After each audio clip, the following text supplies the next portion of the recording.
Welcome in everyone to the CFR Draft Show, second ever CFR Draft Show.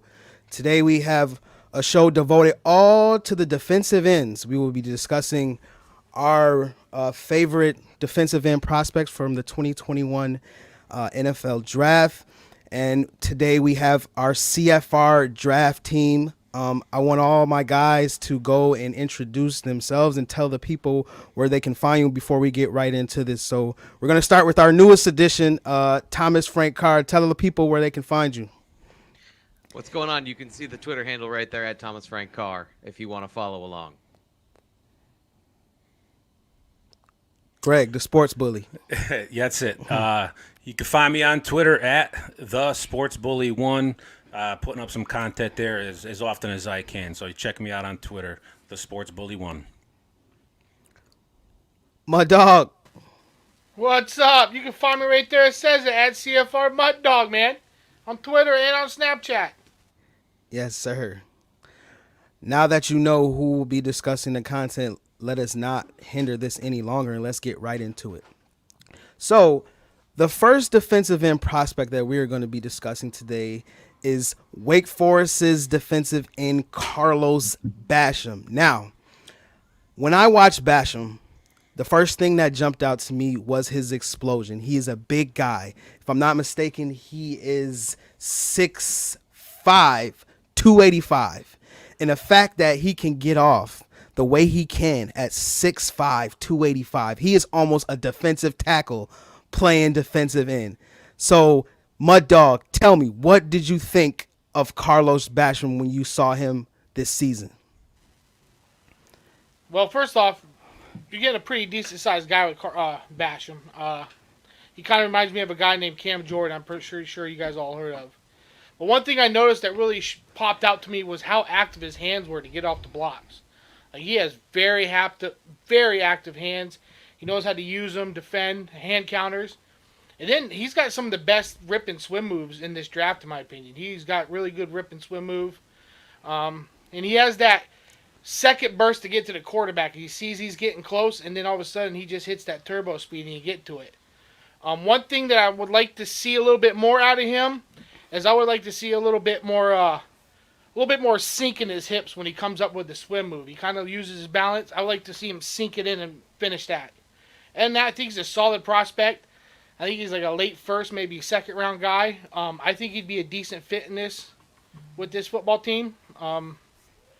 Overall, not bad guy. Nice. TFC, I want you to discuss what do you think Basham's prospects could be in the Bills defense?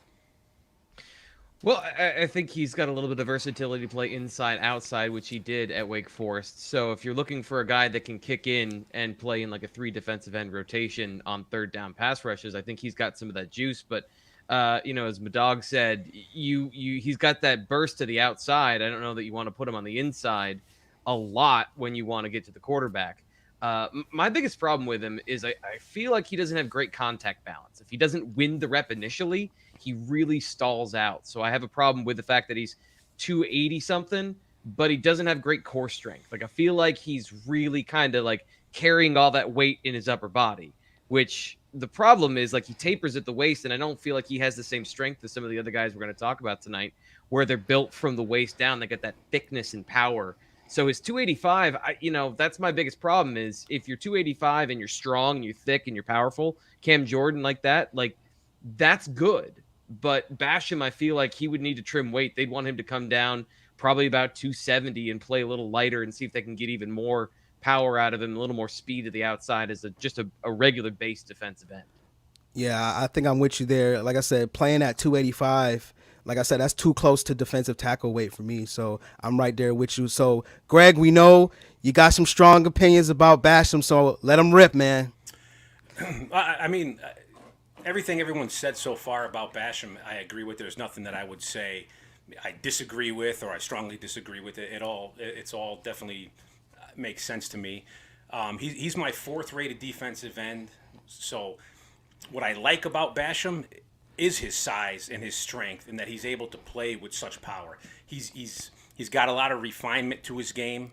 He has advanced skill set where you see a lot of guys that either rely on their power and power only, or they're just speed guys and that's it. Basham, even though he's not I wouldn't call him a speed rusher, but he could use his quickness to his advantage for being the size that he is. He has some good skills, like Mud Dog was saying. He does use his hands well. And to me, that's a telltale sign of a guy who's ready to be an NFL pass rusher, who's not just relying on strength or speed. He uses his hands. He uses his hands very well.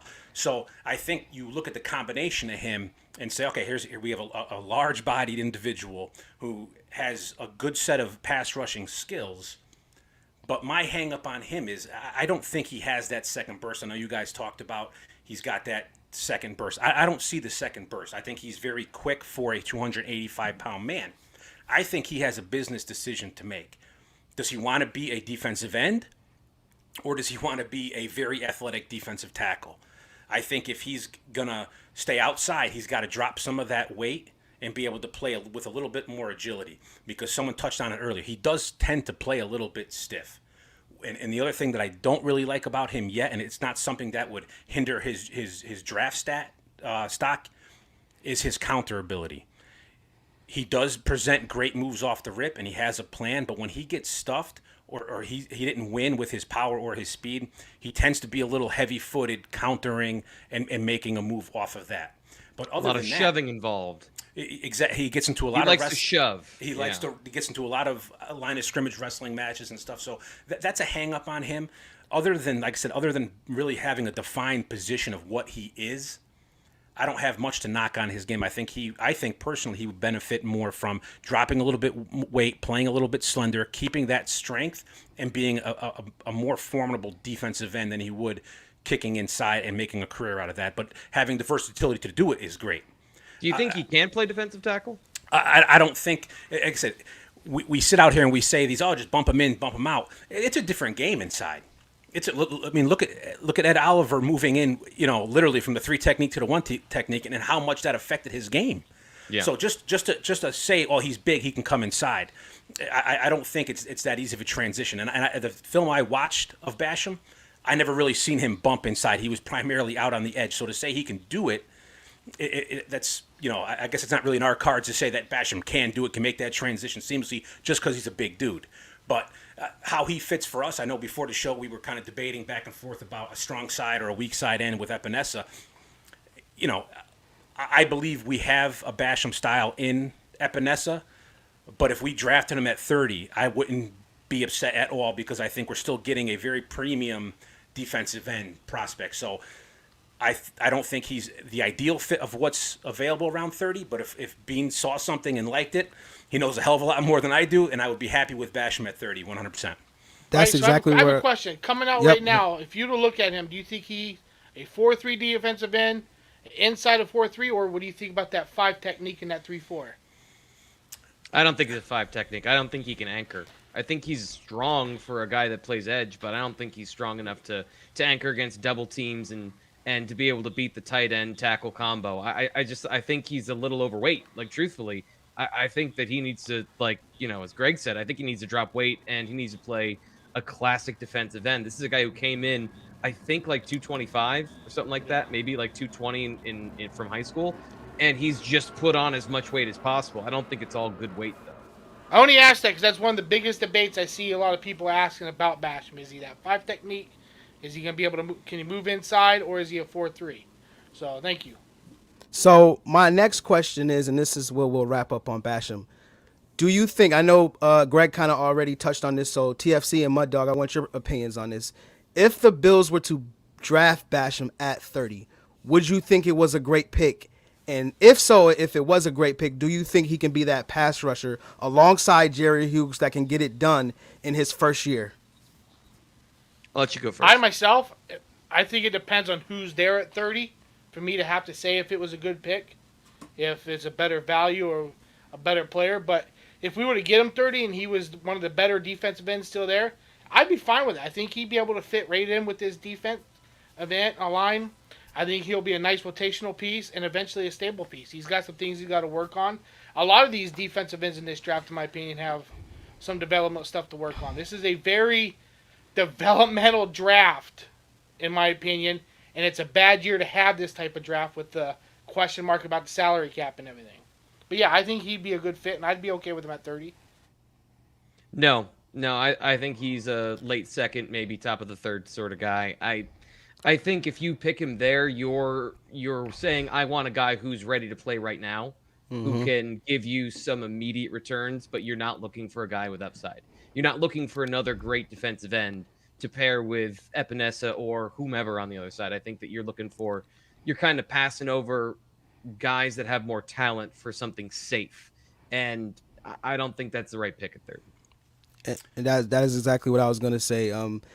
Based on what all you guys are saying, I mean, he's pretty much a project, and he needs to figure out, whether he's going to lose that weight and be a true defensive end, like you said, or, be a very athletic 3-tech, and if you got those type of questions, you sound like a project to me. And me personally, I'm not the project in the first round guy. I know everyone likes to take, athleticism, and they like to take traits in the first round, because you can't find it anywhere. But if I'm taking you in the first round, you need to be able to contribute in the first year. That's just, my opinion with draft picks. So as we move forward and we move to Aziz Ajulari from Georgia, one thing I noticed about him, very athletic, very dominant off the edge.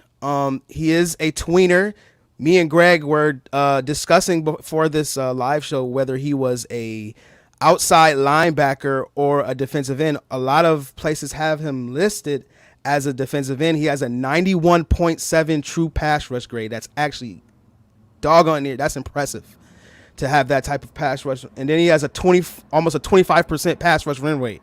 So, I mean, he's one of the best, if not the best rusher, in college football last year. So we'll start with TFC. Tell me what you saw from Aziz that you like and that you disliked. So I'll read what I wrote down. I don't know if I believe what my eyes are telling me, because at 240, he looks like he's stronger than Basham when it comes to being able to hold up against the run. He had to face a lot of pulling guards and kind of seal the edge on power plays, and I thought he did a great job with it. Like, I thought he was able to anchor against the run. He's able to, even set the edge on, front side runs. And then when it comes to his pass rushing, I kept expecting him to get stuck. Like, again, I keep reading 240, and he plays stronger than that. I think he uses his hands very efficiently. So it's not just all frenetic moving around. Like, he actually has moves, and he's able to efficiently execute them. And he's able to get that dip on his pass rush and arc back towards the quarterback, that lean you're looking for in a pass rusher. I was really surprised at how good he was from a power perspective. I don't think he has a bull rush, but he's a good speed rusher, and he's a guy that I think is not a liability in the run game. So yeah, I was surprised how much I liked him. Greg, this wasn't one of your best picks, if I'm not mistaken, based on the conversations we had. But what did you think of Aziz? And I know you have him listed as a outside linebacker. So the question is, do you think that he can, at 240, do you think he can play both outside linebacker and DN and be that tweener, that he is? I mean, don't get me wrong. I like, and I'm just going to call him Aziz because I don't know how to pronounce his last name, and I don't want to butcher it, so we're just going to go with Aziz for now. Right. But I like him a ton. I think he's a phenomenal player. I think he's a hands-down first-round talent. But if I have him more just classified as edge, and I know it gets kind of muddled nowadays with edge, defensive end, outside linebacker. It almost seems that everyone's doing the same thing. But I don't have him as a classical, traditional three-point stance, hand down in the dirt defensive end. I didn't see much of any of that on film. So to me, that's not how they used him primarily. So to me, his skill set is best suited as a outside linebacker and playing from that role. But if we're going to talk about him and discuss making that transition, I don't see the value in taking somebody who's extremely good at something and trying to move them inside on that. I don't see the value in doing that. You have yourself, for all intents and purposes, probably a top 15 pick athletically as an outside linebacker. Why would you want to move him inside, even though, TFC said he does. He has great field strength. He has great speed. He has a good repertoire of pass rush moves and abilities, and he plays a lot stronger and a lot bigger than his weight indicates. And that's a great thing. But I don't see the reason I'm bumping him inside because he's able to do that out on the edge and that he's flashed the ability to play stout and anchor and stuff like that. So I love him as a prospect. I think he's going to make some team very, very happy as an outside linebacker, as a, almost like a Von Miller-esque type player who's just... That's who I was thinking of. Yeah. I was going to bring that up. Yeah. Yeah, I mean, he's just going to terrorize people. I think he's going to do enough in the run game. I think he's going to be physical enough to play in that box, and he's obviously athletic enough where coverage isn't going to be a liability for him. But I just didn't see anything on film that made me say, this guy is a defensive end.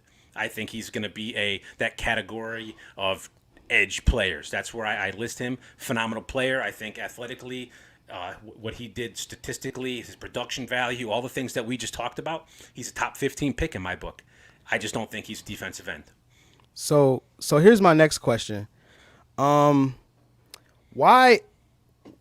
We can all agree that the Bills defense needs to inject some type of athleticism at some position on this team. I think we all can agree on that, right? 100%. So why is it out of the realm of possibility, Mud Dog, that the Bills would take Aziz at 30 and inject some athleticism on the defensive line and the linebacking unit? Get a 2-for-1 because, the Bills exclusively run nickel. And like you said, Greg, I mean, he won't be a liability in coverage. So you said that, as an outside linebacker, he would be a top 15 pick. So why not take that type of traits at 30 to not only put his hand in the dirt, but stand up and cover? Well, here's the thing. And we're in the 4-3 we run, I think he's going to be an off the ball linebacker. So you're going to put everything. I don't think he can put his hand in and rush. I think he's going to be like a Shaq Barrett. I don't really. I mean, he'd be all right at a linebacker, and like Greg said, he can do pass coverage, but I don't really see him fitting on this team. I don't know if I would take him at 30 if he's there. He is athletic, like you said. He is fun to watch. He's a big ball energy. He reminds me of Shaq Barrett, somebody that's going to live with his hands up, rushing off that 3-4. So there's one thing I've been thinking about for a couple of years now, and I was hoping, as much as Ed Oliver was the pick at 9, I was kind of hoping that you get 2 Josh Allens on the Bills, because Josh Allen, to me, from Kentucky last year, had the ability to drop into coverage and to rush the passer. And that's something that they've been missing, that size and ability to do that since Lorenzo Alexander retired, where they had that sort of beef up front that they could move around. I don't know if I've seen Aziz Ajulari in coverage enough to be comfortable saying he can be that guy, but that sort of thing is valuable and it brings more size to the table where both Brandon Bean and Sean McDermott said we need to get bigger up front. And 240 at defensive end, no, that's not bigger, and that's also not the body type that they've gone after for their front four. But it is something that I think you could work with. I just don't think that they're going to take that at 30. They would want that hybrid player to be a kind of a steal in the 4th or 5th round. Somebody they can find a market inefficiency of a guy who maybe not be in the right position in college that they can move and kind of do something with. Yeah, I agree 100%. I think you have a guy who's good at what he does. It doesn't make that sense to me to take a guy out there and say, well, we want you to do this, especially at 30, where Mud Dog said earlier, this draft is one of the most important drafts in franchise history, I believe. And we can't afford in the first round, second round, third round to take guys just because they're phenomenal athletes and they're great players to try and transition them to fit what we want them to do. We need guys who do what they do that coincides with what we do. I like Aziz. I'm not going to say his last name because it's already tongue tying me right now. But what we're losing in Matt Milano is a coverage guy, primarily a coverage guy. And like you said, I would love to add, and I'm one of those firm believers, we need to add athleticism, more of that freakish talent, more of that physicality than what we had. We didn't have that with Milano. I just don't think Aziz is that fit for us and how we run our defense. Great player. He's going to be great for somebody. It's just not going to be Buffalo, in my opinion. I could stand to agree with you guys. You guys may all make compelling arguments. I'm just of the belief that, if you need pass rushers and you need athletes, he is both of that.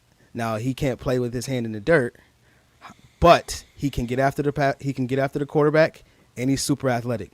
And so with those type of traits, I just don't think the Bills, if he's there, I don't think the Bills, should pass up on him.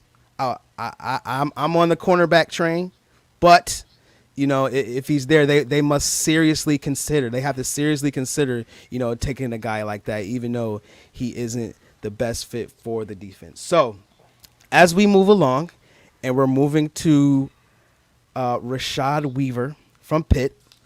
So first thing I noticed about Rashad Weaver is that man's hands is second to none. That man knows how to use those hands, and that is something you love to see from an edge rusher, coming from college, because a lot of these college guys don't have any type of refinement to their game, and I think Greg spoke to that when he was talking about the first guy we mentioned was Basham.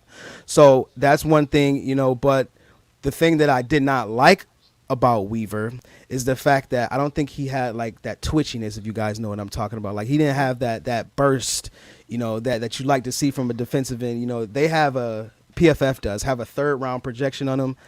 I don't see him being taken that high, because if it was me in this draft, I would take like a guard or like a tackle in the 3rd round. I think he's more of a 4th, 5th round pick, because like you said, Greg, he's kind of just like a, he is what he is type of guy. He will be good. I think he'll be solid at the next level.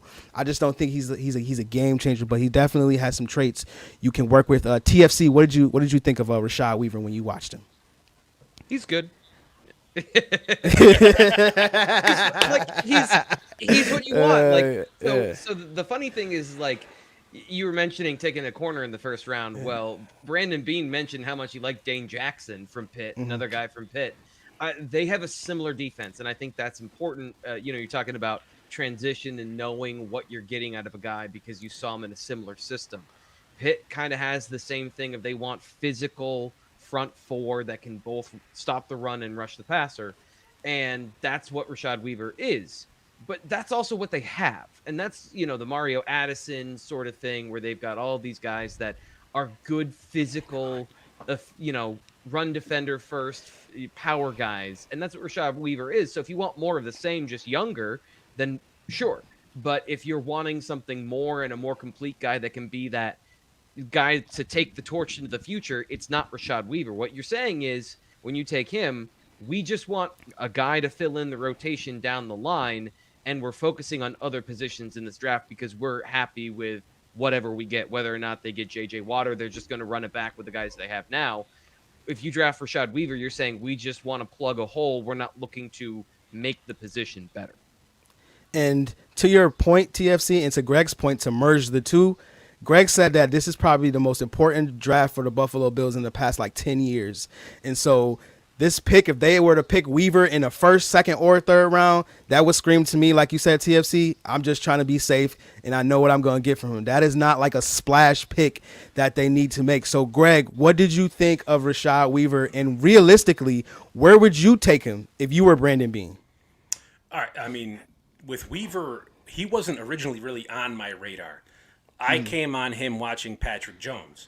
Patrick Jones was on my radar. I fell in love with Jones early. The more I watched from him, the less I fell in love with him. And the Senior Bowl kind of really put a bad taste in my mouth. But the more I went back and watched Weaver, the more I saw a competent, well-established defensive end. He's not phenomenal at any one thing, but he's pretty good at everything. Now, when we're talking about Weaver, you got to put it in the context of where we're talking about drafting him. If we're talking about what we're going to do with our 30th pick, the conversation's over. I'm not talking about him. I don't want to. It's not even relevant. Mm-hmm. But if we're going to talk about him just as a prospect and what he brings to the table, you got a guy who's 6'4", 265 pounds. He's got good strength. He's got good athleticism. He can play the defensive end position. What I liked about him, what really popped on film about him, is his refinement. Where, like we said earlier, and we're probably going to say it a couple more times tonight, a lot of these guys are one-trick ponies right now. They're either big, strong, aggressive manhandlers, or they're finesse freak athletes who are just going to win that way.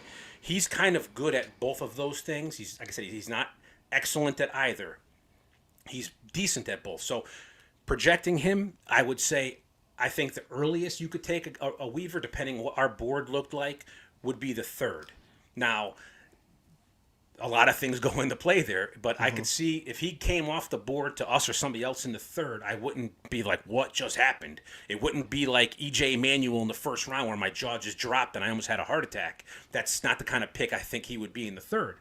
But you're going to get a guy, and I said the bad thing about him is he's kind of already hit his ceiling. I think he is what he is, and that's not a bad thing. I compared him earlier to a Shaq Lawson. He's going to be a guy who probably gives you 45 tackles a year, plays good run defense. He's relevant, and he could rush the passer and give you 5-6 sacks. That's, if we're going to call that crap production, then we should just get rid of half of our defensive line, because that's what we're getting out of our premier guys right now. So I think he's going to be a good player. 30, no. Second round, no thank you. 30, I might entertain the conversation, but I still think there'd be better options on the board. But I think he's a damn good player for a day 2, day 3 pick. Yeah, and to your point, Greg, I mean, he's got a 90 pass rush grade. He's got a 79.8 run stop grade. He's got a 91.4 true pass rush grade. Like, he's a productive player, clearly. So, I mean, that's probably what he'll be. Go ahead. I'm sorry. And one other thing that what also concerns me, especially it concerned me with a couple other teams, he's playing on a defensive line right now that probably has 3 or 4 NFL players that are going to be at least day 2 picks. So that always kind of concerns me on other people feeding off of each other. If he's going to get most of his production to eat because Jones and Twyman are helping him feed, it concerns me a little bit.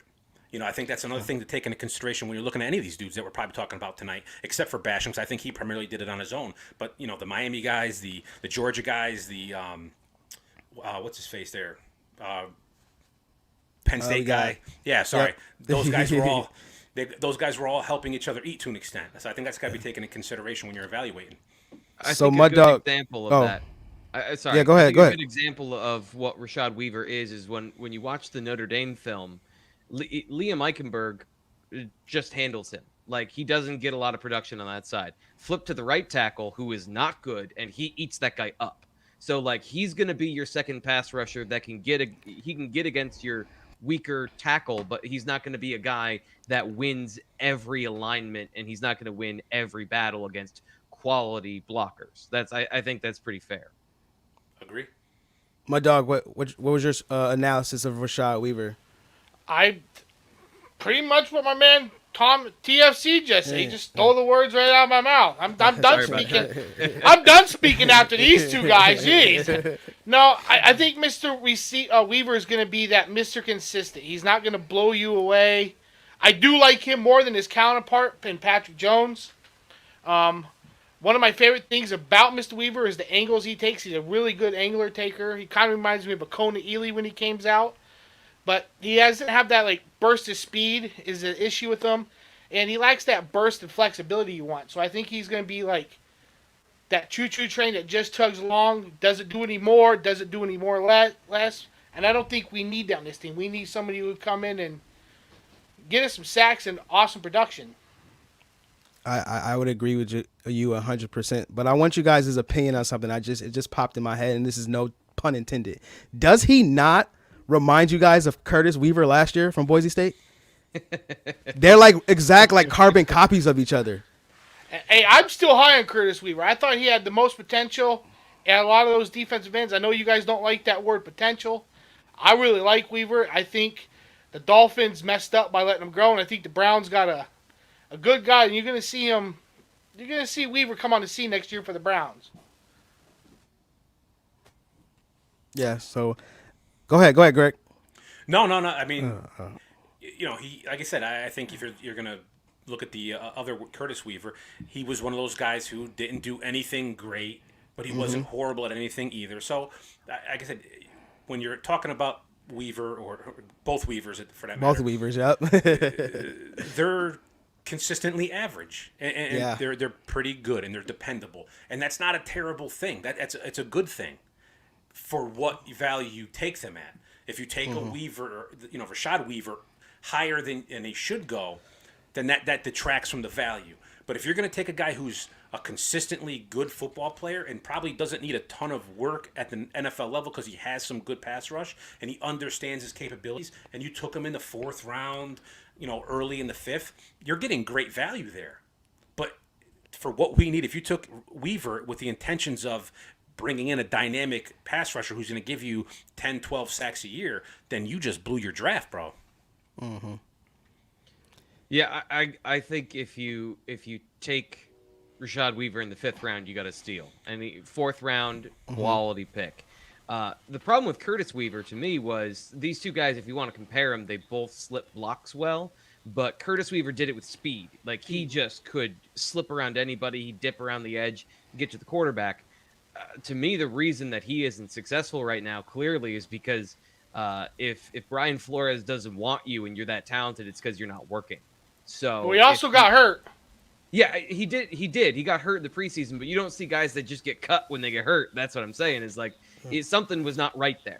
Like the talent and then the situation, something happened that caused him to be released. We'll see what happens with the Browns because I think he's super talented. You're right. I think he is a guy that was undervalued last year, but that might be one of those things where if you don't know the guy and you don't get to meet him, you don't hear the stuff about him at Boise State. There might be things that we don't know about outside causing all of the other problems where he's not being successful right now. Right. The problem with this defensive end class, a lot of these guys are going to go higher this year than they might in a normal draft because I think this is a pretty underwhelming defensive end talent class, but it gets talked about so much about all the experts, the Mel Kipers and everything because everybody needs a good pass rusher. So I think we're all in agreement that Rashad Weaver can be a good player, but it's like you said, it's just all about where you're going to take him. If you take him rounds 1 through 3, I would be pissed if I was the Bills. But 4, 5, 6, I'm with you. I'm with you on that. We can definitely use him. So I mean, I think Rashad Weaver can be a great player, for the Bills if he was drafted late. Early, we might have some house burning up. So now we're moving to the meat and potatoes of our show. We have 2 prospects left who we are very passionate about. So we're going to start with our 4th prospect. It is Gregory Rousseau from the U, who is a defensive end, but he is just not any defensive end. This man looks like a basketball player playing football, and that is no exaggeration. This kid looks like he should be in the NBA. Now, Greg, you were the one who said that Rousseau was your number 1 defensive end. And so I was like, okay, I got to go watch this tape. So I went, watched this tape, right? And I'm looking, number one, he did not have any moves that I saw now. This is from what I saw. I didn't see any moves from him. Okay? And so number two, I'm like, why are people saying that he's a top 15 pick? I'm asking myself this question while I'm watching tape. Why is he a top 15 pick? The only thing that I can say that makes him a top 15 pick is his athletic frame, the frame that he has and the frame that he's in. But other than that, I cannot pinpoint to, why he doesn't have a great first step to me. He doesn't have that bend. He doesn't have that good change of direction that you want to see, in a top edge prospect. So I was like, I am not high on this guy at all. And then the thing to top it all off, he really cannot beat offensive tackles like that. He is killing guards and centers. And so if you are going to be a top defensive end prospect, like the other guys we just, talked about, you got to be able to beat offensive tackles because that's where you're going to be lining up. Now, you can be a Swiss Army knife and move everywhere. That's cool, but primarily you're going to be going against tackles. So, Mud Dog, I want you to start on this one. Am I crazy for what I saw, or did you see the same thing? First off, the reason why he's a top talent, like everybody's talking, is like I said before. It's because I think the talent in this defensive end class isn't there. So somebody's got to be the top dog, right? And in my opinion, I think it is Gregory. I think he is. I think he's got very good frame and lead. He reminds me of like Montez Sweat when he came out. We went to the Redskins. Montez Sweat was a lot bigger and way more refined, right?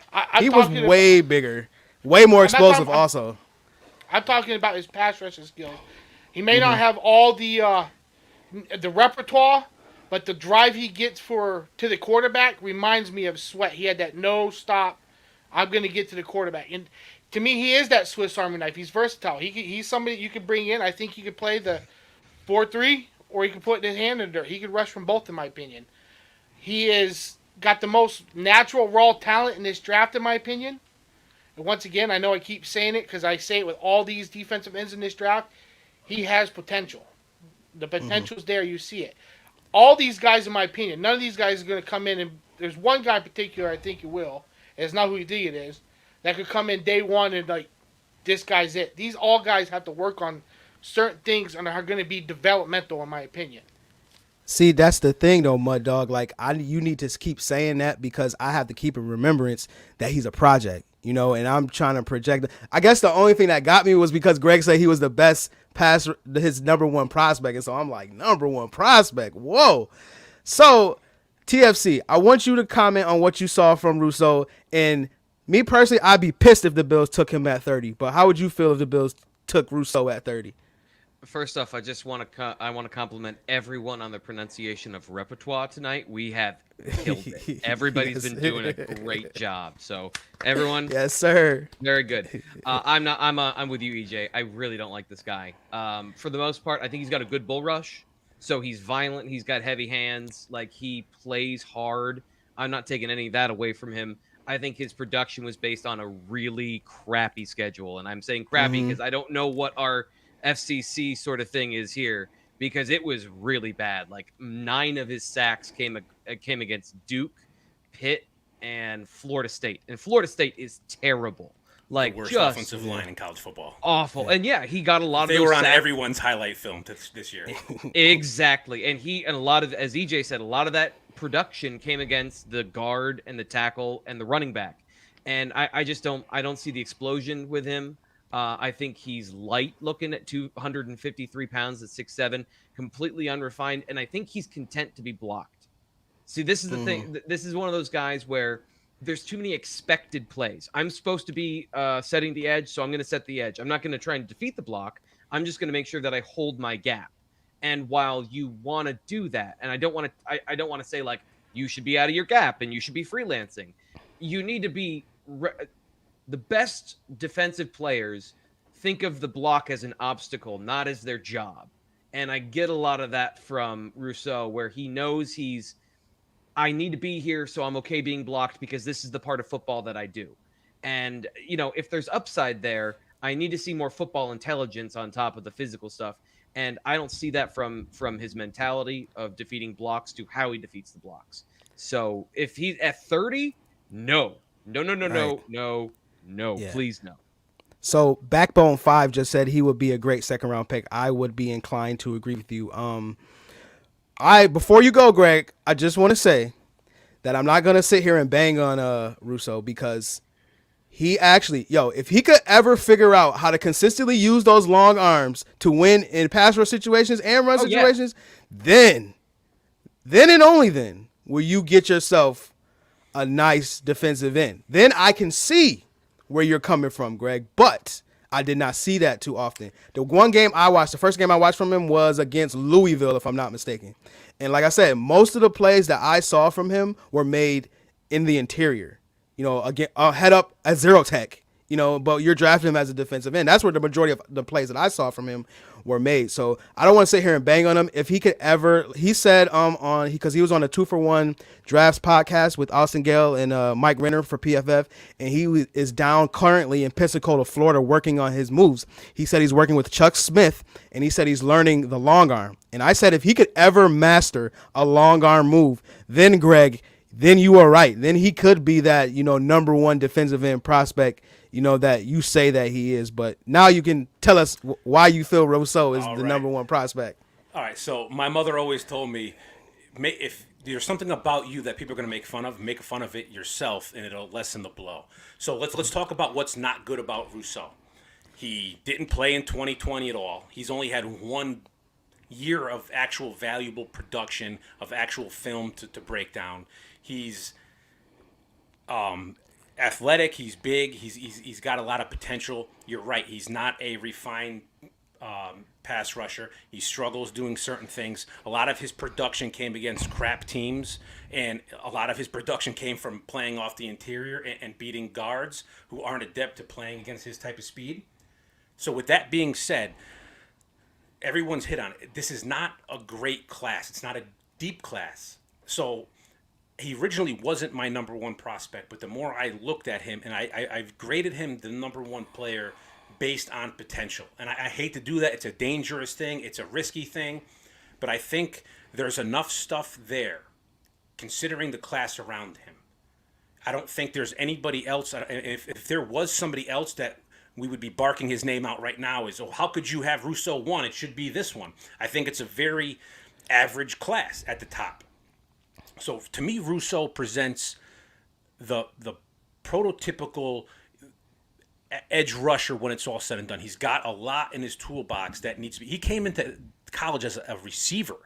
So he's going to have to learn a lot about the game, and I get that. And he's a risk being drafted high because of all that stuff's not there yet. But you get him in the right system, you get him around the right coaches, and like you said earlier, and I didn't know that he was down there doing these things. So the kid's serious about cashing in on his 6'7" frame, 260 pounds, and his athleticism. Now, when I watch his film, you watch his highlight film and you say, wow, this guy's a freak. Then you really watch his game film and you see the things he does. He does play physical. So he's not the basketball player who's out there just being athletic and is shying from contact. He's afraid to be physical. He does get in. He does utilize his talents well.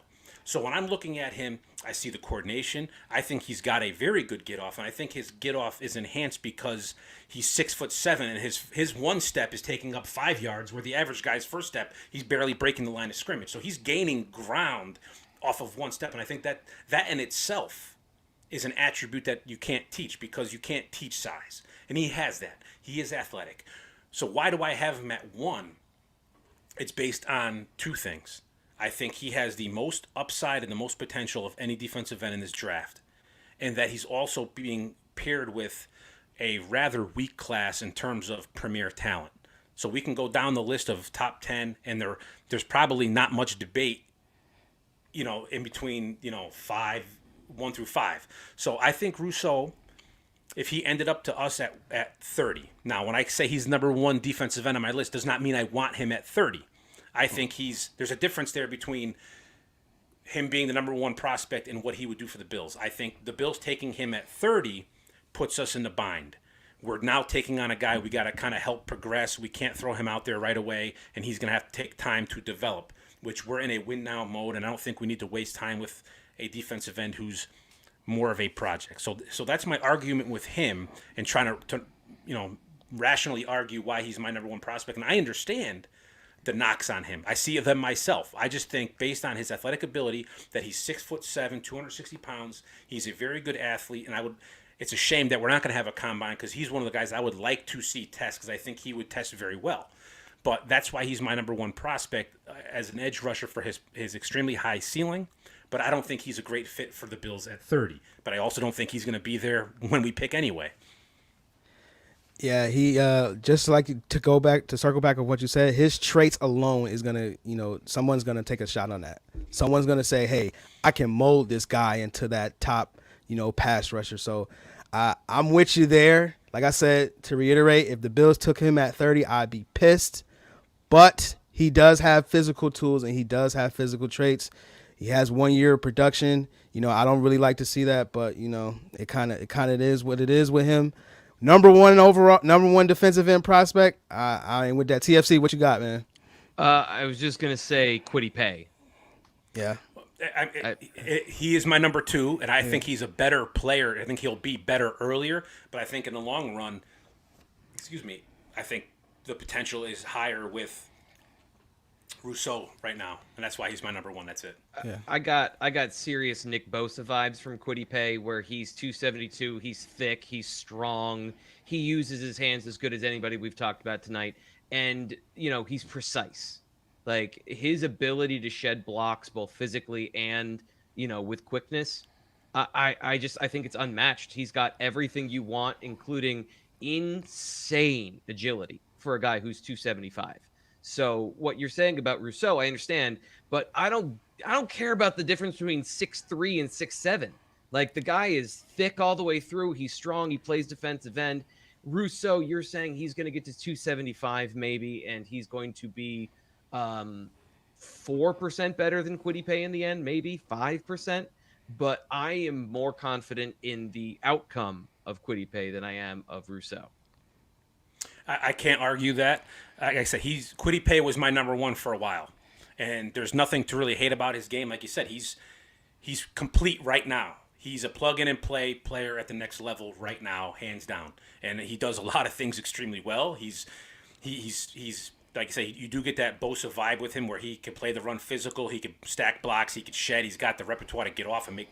There it was again, repertoire. We got to get a bell every time someone says repertoire tonight. So he does have. By the way, you almost you've got me 90% of the way there on Rousseau. By the way, I was no. He made a compelling argument, right? I was like, God, man. You have to look at Rousseau. I'd be into it. You have to look at Rousseau. As I said, there's two different things. There's me ranking him, just generally ranking him, and then what the show is about tonight, where he fits with the Bills. I think he's the number 1 prospect based on his potential and his ceiling is highest in this draft for that position. His fit for the Bills, to me, I think is crap because I don't think we need to waste time with a guy who's may or may not pan out with all that. Especially since they drafted that last year with A.J. Epinesa. Well, that's to say, I think if we're going to draft a defensive end at 30, who's going to be there at 30? I mean, we could almost start another show about it right now because Kwity Paye isn't going to be there at 30.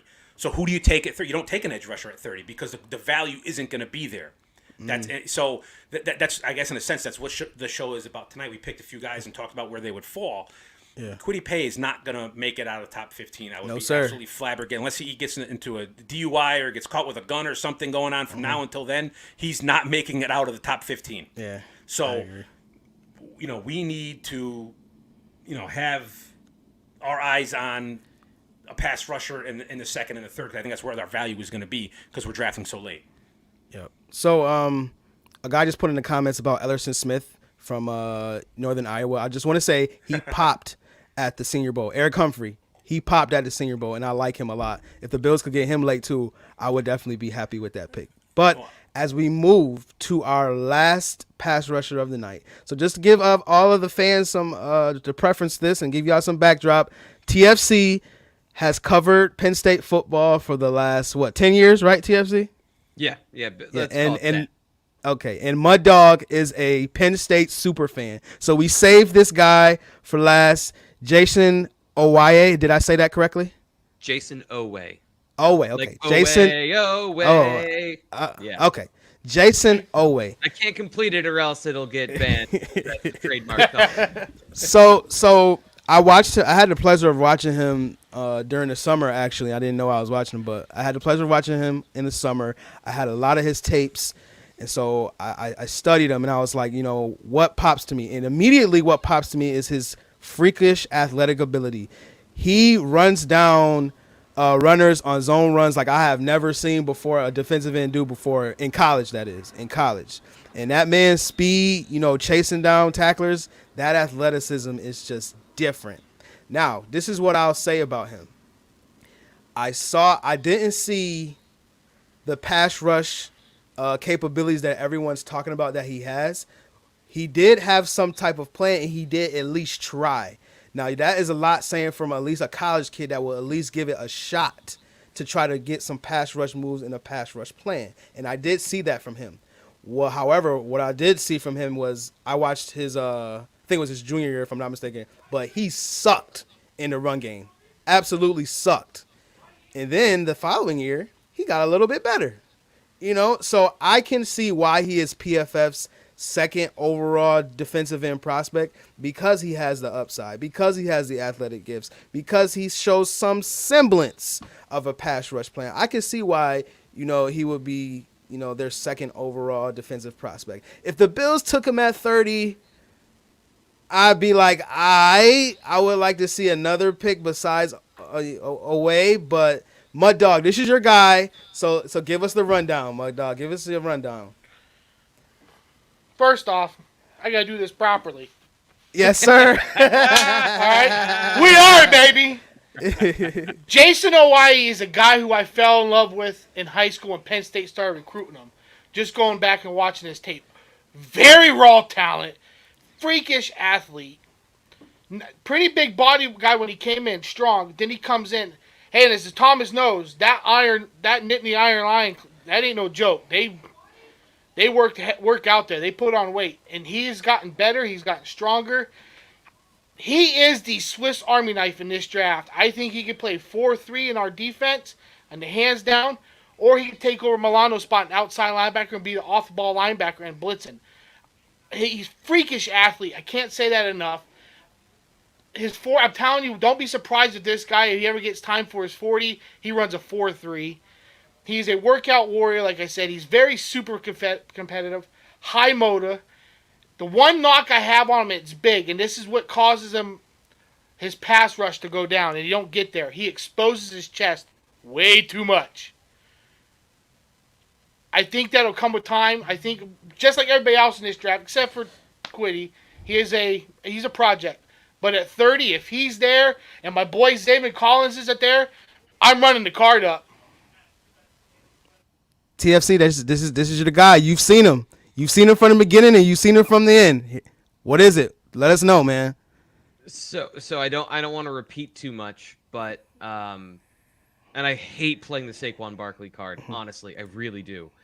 He is the best athlete I've seen since Saquon Barkley, and that is including Yetur Gross-Matos, who was a second-round pick last year, and Micah Parsons, who's going to be a top-5 pick this year. He's a better athlete than both of those guys, and that's from the strength, physicality, speed standpoint, and that's. I watched him jump 39 inches at 260 pounds or 255 pounds Sheesh. last year. And it's just crazy. So, and I saw earlier from Cold Front Report, are we getting Aaron Maben vibes? And that's heresy because Aaron Maben was 225 in college. This guy's 250 already. Some backstory on what happened here.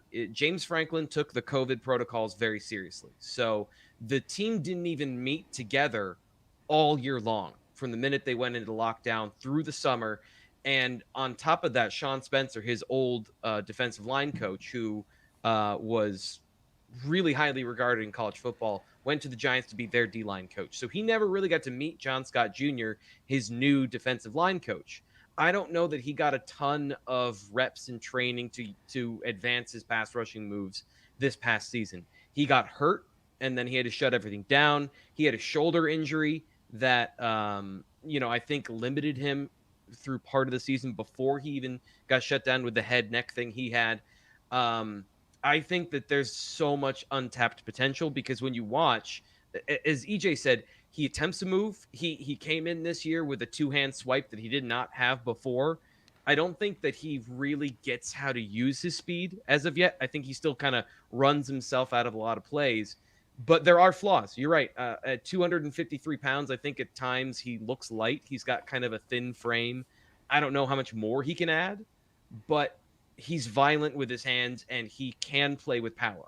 So like he has enough threshold of power that I think he can play in the NFL, and his speed and his effort and all those things where he's a penetrating, quick, aggressive player in the run game. He reminds me of Jerry Hughes. Jerry Hughes wins in the run game when he wins with quickness and he defeats tackles and he gets by blocks and he gets into the backfield. That's what I said earlier. I want guys that look at the block as an obstacle, not as their job. And that is what Jason Oweh does. He has some just wow moments where he blows by tackles and makes them look silly, gets in the backfield and makes the tackle, whether in the run or the pass game. Now, Greg, you had a little pushback off air about Oweh. Tell us some of your sentiments that you why you were pushing back on Oweh. I mean, it's hard for me to go on one hand and blow up Rousseau and say he's got so much potential and that's why he's got to be number one, and then turn around and, hate on Oweh because he's just got potential. The good stuff about Oweh, like we've talked about, there's probably not many other guys in his class in terms of just freakish athletic ability. And I was reading up an article about him, and I think it was his strength coach who had said that he was, if not the greatest specimen he's ever been around. Okay, and I mean, Penn State, you guys know more than I do, has had its fair share of freak athletes going back to LeVar Arrington and whatnot. So to say that he's one of the freakiest athletes, that's a great starting point for a defensive end. Now you watch his film, his highlight film, and you say to yourself, this might be one of the best defensive ends, in the draft, hands down. Then you put on the game film and you watch the in between the highlights, and it tells a little bit of a different story. Now you can go back with Rousseau and say, well, but he had the 1 year and he played pretty well in that 1 year. Oweh, what really shocked me is that he only, with his athletic ability, I think he only finished with 5 sacks this year. So to me, that was a sign, and I really started to look at what he was doing while he was pass rushing, and he struck me as the guy who didn't have that plan. When he didn't win with speed or didn't win with his power, he really struggled to counter and to keep from staying blocked. Now, there were some clips of him getting steamrolled in the run game and stuff like that. So I'm not sitting here going to say that, oh, well, he's just potential because I just got done loving up on Rousseau for all his potential and all that stuff. But I think he's got tremendous upside. And I think he's a little bit raw in terms of his refinement and what he can do. And I think the key to him is unlocking all that and putting all that physical specimen and his speed and his power and his burst. And like we talked about earlier, I mean, this guy can close from the backside to the front side probably faster than anybody in the box that we're looking at this year. He's got extreme burst. He's quick. He's got the long arms. He hawks like a son of a gun. So there's a ton to like about him, and I think this goes back to what I said earlier.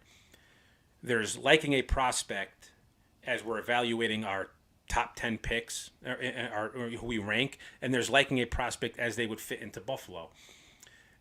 I look at Oweh much like I look at Rousseau, as if we was on the board at 30 and we drafted him, I would have mixed emotions about that because we're not sure, are we going to get the project Oweh, or are we going to get a guy who's going to be used in good situations and come out and, be a pass rush demon and then put on the bench? So I think he's a tremendous prospect with a tremendous amount of upside. My concern with him is, how much of a project is he going to be? Yeah, like Mud Dog keeps repeating them, man. All these guys are such projects, man. And somebody just put in the comments that the Bills need a guy who can come and play right away, and I agree 100% about that. I do, but I don't think we're gonna find that in this class right here. Yeah, I agree. You're not gonna find that in this draft. Not at 30. A couple things I want to add about Oweh. Somebody said, I think it was Thomas, you don't know how much more he can put on the frame. I think he can still put about another 10 or 15. because he takes good care of his body. He's such a workout, and if that's what's asked of him, he's going to do it, and I think he's going to be able to do it without using any of that speed because he's just freakish athletic. And I see somebody else put on there, seen Reddit ? That's funny because that's who my comp is for this guy. Really? Yes. Really? I seen Reddit. Wow. Seen Reddit, and if you want to go potential wise, I'll go Clowney. If you want to go potential wise, just for potential, but I like Reddick with Hawaii, man. Greg, to your point before TFC, you hop in here. Greg, Owaye, saying that right? Owe actually has 0 sacks this year. A lot of tough. Right, he has no sacks this year. Actually, Greg. Yeah, he had none. He had none. Oh, was it 5 tackles for a loss? Then it might have been. Yeah, he had no sacks. I was like, and that's even more concerning that, with all that ability, and I think they played a shortened season this season as well, right? They didn't play the full season. They right? only played 9 games this year. Okay, it's not that.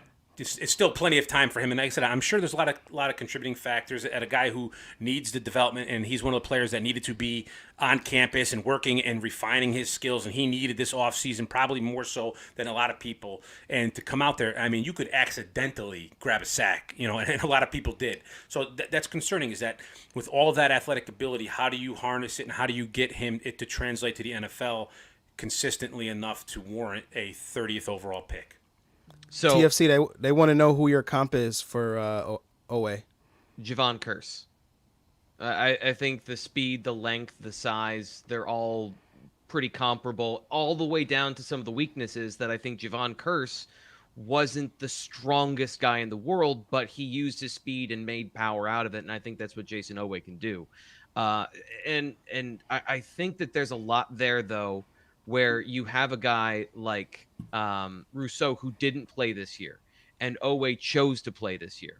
I give credit to that guy for doing that. And secondly, like I said, he was injured, and I don't think this year went the way he wanted it to from a lot of aspects. So what I see, and I know that this is because I'm kind of in the weeds here, is that I see his progression from last year where EJ's right. He had no idea. He was just sprinting to the corner.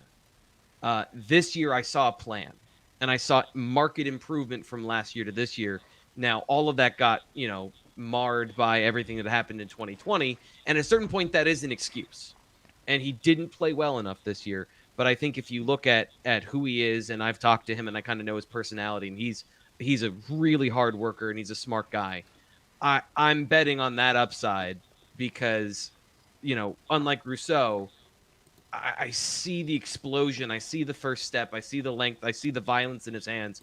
Check out the first half against Ohio State, where he's walking Thayer Mumford back into the quarterback. Problem is nobody could cover. Like, the ball was out within 2.5 seconds, so he couldn't really do anything in that game. But I see instances where he's taking on Big Ten tackles, and they're having a really hard time blocking him. He doesn't have a plan, but he plays like a caged animal. I think if the Bills were to take Owe at 30, I'm kind of with Greg. I'm kind of with the meh. Like I'd be torn just because, again, if we're gonna take a defensive end at 30, and the reason I say that is because he is probably not gonna last to the second round, just for all the things that you guys have all mentioned.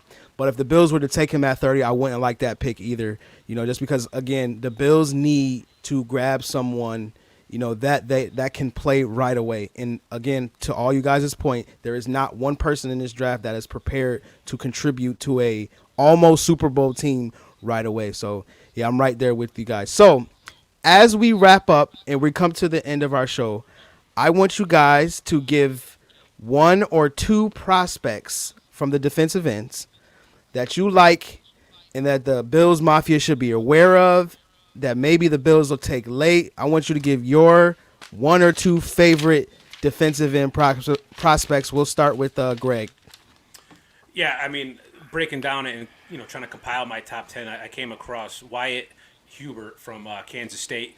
I love the dude. I really do. And if that was somebody we picked up in the 6th, 7th round, I'd be happy with it. The guy is, I think he's 6'3", 260 pounds. He plays like a caged animal. He's got a ton of intensity. He'd be a guy that fans would fall in love with. I think he's just a wild man, and he's actually a pretty damn good player. And another guy is Ellerson Smith. Watching the Senior Bowl and stuff, and I saw a lot about him. He's 6'7", 260, and he came into northern Illinois. Illinois or Iowa. Iowa. Yep, Iowa, Northern yeah. Iowa. At like 230 pounds, and he really worked himself into being an NFL caliber defensive end. So he's got a lot of upside. He's still got some ceiling, and I think, like I said, another late round pick, Ellerson Smith, that would be attractive. I think that's what's fun about the draft, is seeing guys like that, watching them and saying, oh man, I wish see where they end up. So Wyatt Hubert, Kansas State, and Ellerson Smith, Northern Illinois. Or Iowa. He went to the same college as David Johnson. There you go. And I just want to say repertoire one more time, Tank, for you. Yes, sir. Great repertoire. You stole mine, Greg. I was gonna say Ellerson Smith too, but somebody had already mentioned it in the comments. But like you said, at the Senior Bowl, man, he definitely popped. He was killing Kellen Mond in that game, and I think he got flagged in that game for unnecessary roughness, if I'm not mistaken. So, but I mean, if the Bills can bring in a player like that, nice feisty guy, big guy, that they can work with, and that can be like a late guy like Daryl Johnson. I would love to see that. So, Mud Dog, give us your one or two prospects. First, I'm going to give my Gregory Rousseau's replacement last year in Jalen Phillips. He came in wearing Rousseau's number 15. He had a very productive year. I like the young man's story. I think he could come in and, like I say, he's developmental. So he's got the things he's got to work on, but I really like his game. He wanted to retire when he was from UCLA, and I get it, but he found a passion for the game again. And you can see it in his production last year. I mean, he was really good. And on the note of Miami, how good is it to see Miami's got some good – they could have like 3 defensive guys picked in like the first 50 picks possibly, because they have another guy we ain't really talked about. So good for them. Good to see the U come back.